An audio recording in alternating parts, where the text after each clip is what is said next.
All right, let's have a proper chat. For all our fancy gadgets, our endless food blogs, and those so-called healthy options filling up the supermarket aisles, we're getting sicker. It's a bit bonkers, isn't it? We've got more nutritional information at our fingertips than any other time in history, yet we're facing more health problems than ever before. We're talking about things like type 2 diabetes, heart troubles, and feeling knackered all the time. It seems like the more we learn about food, the more confused we get. The truth is, a lot of what we're told is healthy is just clever marketing, pushing us towards stuff that's been mucked about with so much, it barely looks like food anymore. I reckon the problem is simple. We've forgotten where our food comes from. We've disconnected from the beautiful, honest ingredients that our grandparents and their grandparents would have eaten without a second thought. Instead, we're reaching for convenience in shiny packets, filled with words we can't even pronounce. We're chasing quick fixes and miracle diets instead of just eating real, proper food. It's time to stop, take a breath, and look back. Not in a complicated scientific way, but in a simple, common-sense way. The answers to a healthier, happier life might not be in a futuristic pill, but in the ancient wisdom of how people used to eat. This isn't about some fad diet, I promise you. This is about getting back to basics. It's about rediscovering the joy of simple, delicious food that nourishes our bodies from the inside out. Think about it. For thousands of years, humans thrived on diets that were naturally low in sugar, free from weird chemicals, and packed with all the good stuff. They ate what the land gave them in season, and they cooked it with care. We've traded that beautiful simplicity for a world of ultra-processed meals that are designed to make us eat more and more. It's a cycle we need to break, and the good news is it's easier than you think. So let's park the guilt and the confusion. Forget the complicated calorie counting and the restrictive rules that make you miserable. We're going on a little journey back in time, a culinary adventure if you like. We're going to explore the brilliant eating habits of our ancestors and see how we can bring their simple, powerful secrets into our busy, modern lives. It's about making small, smart changes that will have a massive impact on how you feel. It's about falling back in love with food, proper food, and reclaiming our health, one delicious plate at a time. Let's get cracking. So where did it all go a bit pear-shaped? It really comes down to one big ugly word: processing. In the old days, food was food. An apple was an apple, a fish was a fish, and a potato was a lovely earthy potato. But now that apple gets turned into a sugary fruit snack in a squeezy tube, the fish gets mashed up with a load of salt and breadcrumbs, and the potato becomes a flavor-dusted crisp. These modern, ultra-processed foods are the villains in our story. They are stripped of all the good stuff like fiber and nutrients, and then pumped full of sugar, unhealthy fats, and artificial ingredients to make them taste irresistible. This stuff is everywhere, pretending to be our friend. It's in the colorful cereal boxes promising a great start to the day, but they're often loaded with more sugar than a dessert. It's in the ready meals that promise convenience but deliver a massive hit of salt and preservatives. We've become a society that values speed over substance, and our bodies are paying the price. Our ancestors' diets were naturally simple. They ate whole foods, things that were grown, hunted, or fished. There were no factories adding flavor enhancers or extending shelf life for months on end. Their food was fresh, alive, and brimming with goodness. The big difference is that ancient diets worked with nature, not against it. People ate what was available locally and seasonally. That meant their bodies got a wide variety of nutrients throughout the year. Spring would bring tender greens and berries, summer offered juicy fruits and vegetables, and autumn provided hearty roots and nuts. This natural rotation kept their gut health in top-notch condition. Compare that to today, where we can get strawberries in the dead of winter flown halfway across the world and picked before they're even ripe. We've lost that beautiful rhythm with the seasons, and our health has suffered for it. Let's be honest, modern food is designed to be addictive. Food scientists work incredibly hard to find the bliss point, that perfect combination of salt, sugar, and fat that lights up our brains and keeps us coming back for more. It's a clever trick, but it's messing with our natural hunger signals. Ancient diets didn't need this trickery because real food is satisfying on its own. A handful of nuts, a grilled piece of fish, a bowl of roasted vegetables. These things fill you up and give you steady energy. It's time we swap the science lab creations for the beautiful, honest food from nature's pantry. Right, let's rewind the clock, way back to the Stone Age. Forget the cartoon image of cavemen grunting and clubbing things. These guys were the original masters of intuitive eating. The Paleolithic diet, or the hunter-gatherer diet, was the ultimate whole food plan. It was built on whatever they could hunt, fish, or gather from the land around them. Think lean meats, fresh fish, eggs, a massive variety of vegetables, fruits, nuts, and seeds. It was simple, powerful, and incredibly effective. There were no dairies, no grain fields, and definitely no sugar factories. It was just pure, unadulterated grub. What's brilliant about this way of eating is that it's naturally high in protein and fiber. which keeps you feeling full and satisfied for longer. No more mid-afternoon slumps where you're desperate for a biscuit. The protein from lean game and fish helped build strong muscles, while the fiber from all those plants kept their digestive systems happy and healthy. They also ate a much wider range of plants than we do today, munching on all sorts of leaves, roots, and berries that we've forgotten about. This variety gave them a massive spectrum of vitamins, minerals, and antioxidants, building a super strong immune system.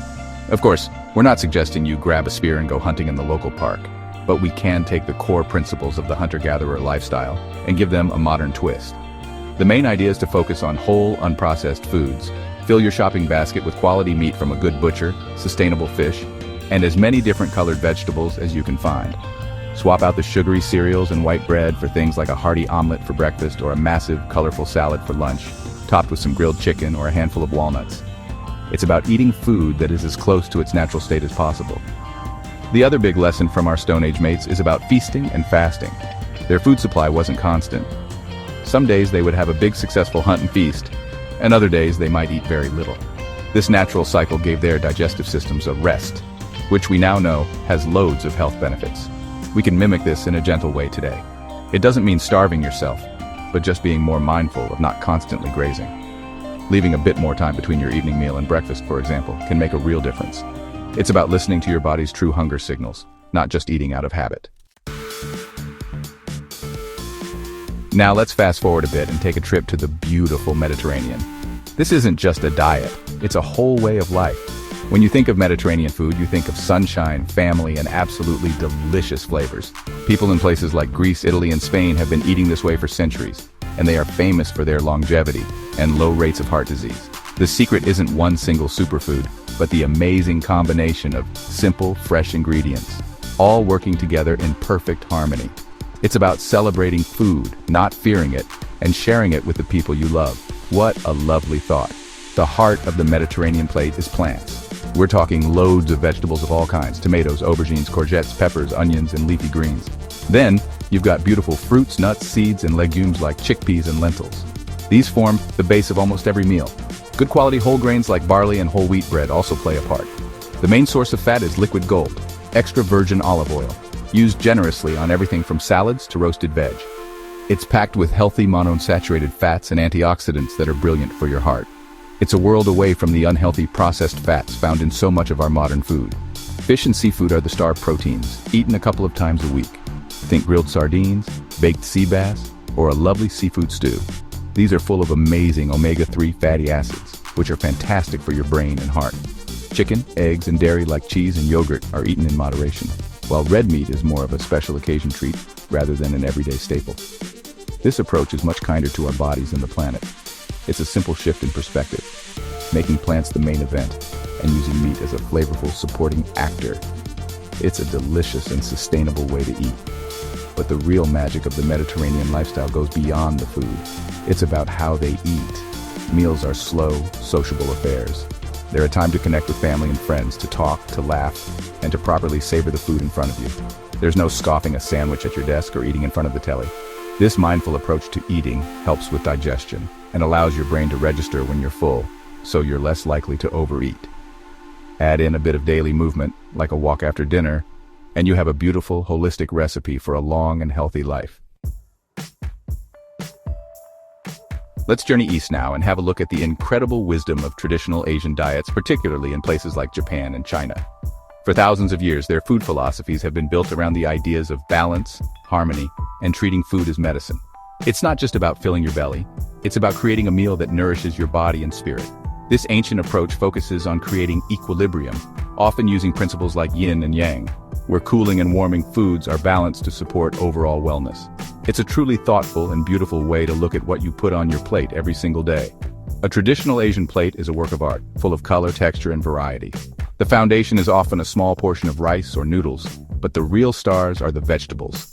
They use an incredible array of greens, mushrooms, seaweeds, and roots, often lightly stir-fried, steamed, or pickled to preserve their nutrients and crunch. This means their diets are packed with fiber, vitamins, and minerals. Protein often comes from small amounts of fish, tofu, or a little bit of meat, used more as a condiment to flavor the dish, rather than being the massive slab we're used to in the West. It's all about moderation and balance. One of the most brilliant secrets of the Asian diet is fermentation. Foods like kimchi, miso, and tempeh are absolute powerhouses of goodness. The fermentation process not only preserves the food, but also creates beneficial bacteria, or probiotics, which are incredible for your gut health. A happy gut means a stronger immune system, better digestion, and even a better mood. We're only just starting to understand the importance of our gut microbiome in the West, but Asian cultures have been nurturing it for centuries with these delicious, tangy fermented foods. Adding a spoonful of kimchi to your meal is a super simple way to get in on this ancient secret. Mindfulness is also woven into the fabric of eating in many Asian cultures. The use of chopsticks, for example, naturally slows you down, forcing you to take smaller bites and chew your food properly. This gives your body time to digest and to send the signal to your brain that you're full.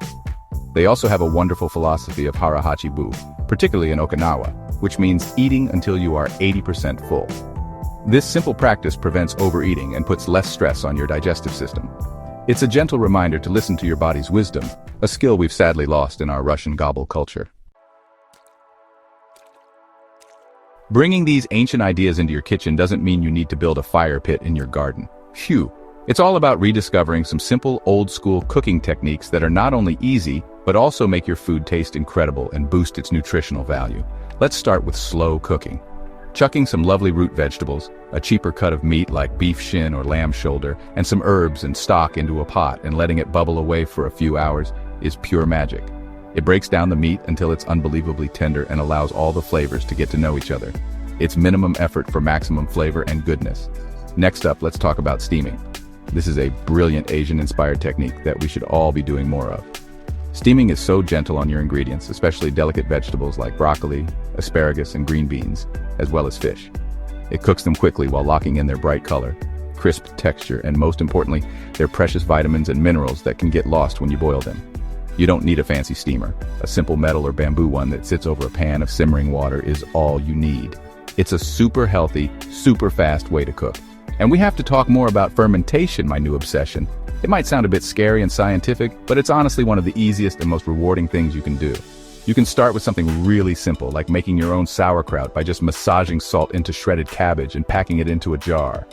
Or how about making your own milk kefir or kombucha? These fermented goodies will flood your gut with brilliant probiotics. Starting your day with a small glass of kefir or adding a forkful of homemade sauerkraut to your lunch is a massive step towards better gut health. It's ancient alchemy in a jar. Finally, let's not forget the simple joy of a one-pan roast. This is a classic ancient method of cooking that brings everyone together. Piling your chicken or a lovely joint of meat into a roasting tin surrounded by potatoes, carrots, onions, and garlic, drizzled with a bit of olive oil and seasoned with herbs, is just fantastic. As it all cooks together, the flavors mingle and create the most delicious gravy at the bottom of the pan. It's a complete meal in one, which means less washing up, and it fills your home with the most amazing, comforting smells. It's honest, simple cooking at its absolute best.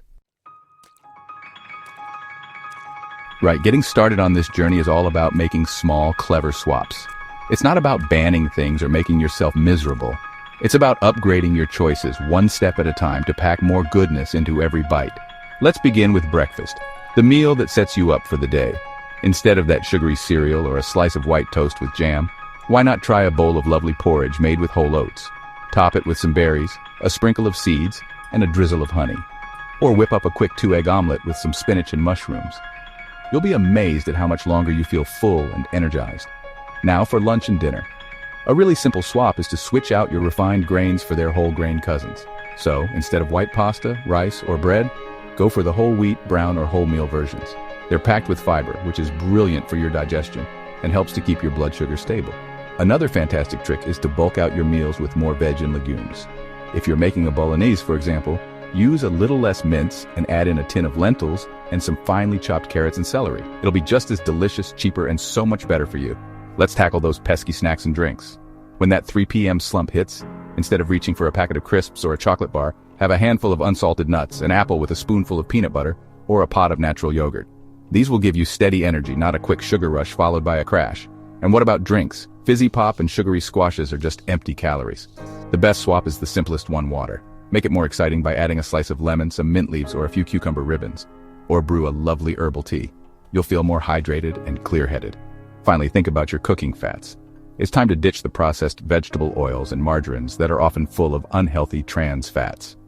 The best swap you can make is to embrace good old extra virgin olive oil for your dressings and for drizzling over food. For cooking at higher temperatures, coconut oil or good old butter are great choices. These natural fats are what our ancestors would have used, and they provide real flavor and nutrients. These little changes might seem small, but when you add them all up, they create a massive, positive shift in your health and well-being. Easy peasy!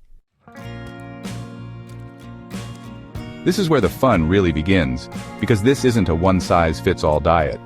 This is about you becoming your own health detective and creating a personal food plan that is inspired by ancient wisdom but works for your modern life. The first step is to simply start paying attention. For 1 week, just notice what you eat and how it makes you feel. Do you feel sluggish after that big pasta lunch? Do you have loads of energy after a breakfast of eggs and avocado? This isn't about judgment, it's about gathering clues. You are the expert on your own body, and this is the first step to listening to what it's trying to tell you. Next, pick one of the ancient principles we've talked about to focus on for a week. Don't try to change everything at once, as that's a recipe for disaster. Maybe you'll decide to try the Mediterranean approach of making vegetables the star of every meal. Or perhaps you'll be inspired by the hunter-gatherers and focus on cutting out processed foods and refined sugar. You could even take a leaf from the Asian book and try adding a fermented food like kimchi or kefir into your day. Choose one small, achievable goal and stick with it for a week. See how it feels. It's about building confidence and momentum. The key to making this last is to crowd out the bad stuff rather than cutting out. Instead of focusing on what you can't have, focus on all the delicious, amazing food you can have. Fill your plate with so much colorful veg, lean protein, and healthy fats that there's simply less room for the processed junk. When your body is properly nourished with real food, the cravings for sugar and refined carbs naturally start to fade away. It's a much more positive and sustainable way to change your eating habits. Think abundance, not restriction. What beautiful, healthy food can you add to your plate today? And remember to be kind to yourself. There will be days when you eat a piece of cake at a birthday party, or have a takeaway with your family. That's perfectly fine. It's called life. The goal is not perfection, it's progress. It's about what you do most of the time that counts. If 80% of your food is real, whole, and nourishing, then you have a fantastic foundation for great health. So, experiment, have fun with it, and find the delicious combination of ancient principles that makes you feel vibrant, energetic, and absolutely brilliant. This is your journey, so enjoy it. We've talked a lot about lovely, delicious food, and it's massively important. But our ancestors knew a secret that we're starting to forget. True wellness is a three-legged stool, and food is only one of those legs. The other two are movement and rest, and if one of them is wobbly, the whole thing falls over. Our ancient relatives didn't have gym memberships or fitness apps. Their lives were just naturally active. They walked miles every day. They carried things. They climbed. They squatted. Movement was woven into the very fabric of their existence. It wasn't a chore. It was just life. We need to find ways to bring that natural movement back. It doesn't mean you have to run a marathon. It can be as simple as taking the stairs instead of the lift, getting off the bus one stop early and walking, or having a little dance in the kitchen while you wait for the kettle to boil. Go for a walk in nature, feel the sun on your face, and breathe in the fresh air. Do some gardening, play with your kids in the park, or stretch for 10 minutes when you wake up. The aim is to move your body in ways that feel good every single day. The other leg of the stool is rest. And I'm not just talking about getting enough sleep, although that is absolutely crucial. Our ancestors lived by the rhythm of the sun and the moon. When it got dark, they rested. They didn't have blue light from screens messing with their brains and keeping them wired all night. We need to reclaim our evenings. Try to switch off your phone and the telly an hour before bed. Have a warm bath, read a book, or listen to some calming music. Giving your mind and body this time to wind down will lead to deeper, more restorative sleep, which is when your body does all its important repair work. But there's a fourth, unofficial leg to this stool, and it might be the most important of all: community. Our ancestors lived in tight-knit tribes. They shared food, they shared stories, they looked after each other. This sense of connection and belonging is a fundamental human need. We are social creatures. Eating a meal with people you love, laughing with friends, and feeling part of something bigger than yourself is powerful medicine. So, let's make a pact. Let's not just change what we eat, let's change how we live. Let's move more, rest better, and connect more deeply. Let's join a movement back to a simpler, healthier, and happier way of being. And if you enjoyed this journey, don't forget to subscribe for more wellness tips inspired by the past. Share your own ancient-inspired recipes in the comments below. We'd love to see what you're cooking up. Join our community and let's inspire each other to live well together.